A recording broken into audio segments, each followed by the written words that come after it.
Welcome back to Cinemax Recap. Today I will show you an action, horror, sci-fi film from 2021, titled Prisoners of the Ghostland. Spoilers ahead, watch out and take care. In a region in Japan devastated and quarantined years ago in an accident in which highly volatile nuclear waste was spilled after a crash between the waste transport and a prison bus, a settlement called Samurai Town is ruled by an unscrupulous governor who has blended elements of Japanese society, both modern-day and pre-modern, and the old American West together at his whim, and is keeping a harem of adopted granddaughters as his sex slaves. The outside is a wasteland known as the Ghostland, inhabited by half-crazed outcasts and victims of the irradiated environment. Just before the catastrophe, Hiro, a criminal, was imprisoned in the aftermath of a botched bank robbery where his partner Psycho brutally murdered several innocent bystanders. It is later revealed that Psycho was in the prison transport which collided with the waste truck and thus set off the disaster. One night, Bernice, one of the granddaughters, flees from the governor's house with her friends Stella and Nancy, only to get stranded in the Ghostland.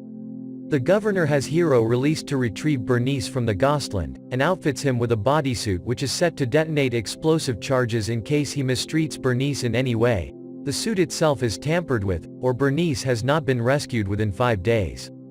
When departing, Hiro undertakes a parting gesture of defiance against the governor which impresses Yasujiro, the governor's samurai bodyguard whose sister is one of the governor's granddaughters.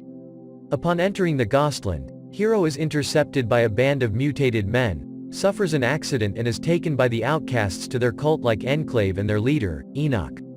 He finds Bernice among them, but she is half catatonic from trauma. As he prepares to transport her back, Hiro accidentally triggers one of his suit's explosives, which destroys one of his testicles and renders him unconscious. In a nightmare flashback, Hiro recognizes Bernice as a young girl whose mother was killed while he tried to escape the police after the bank robbery and who was subsequently taken in by the governor. Attacked by the mutants from earlier, Hiro is rendered unconscious when an explosive on his arm is set off, just before the assailants vanish. However, the detonation shakes Bernice from her catatonia. Meanwhile, Stella returns from the Ghostland and is captured by the governor's men, who has Yasujiro execute her, which finally turns him against the governor. Having had a revelation during his unconsciousness about his accidental role in the cataclysm, Hiro stirs the Ghostlanders into a revolt against the governor, aided by Psycho and the mutants, his fellow convicts from the fateful accident.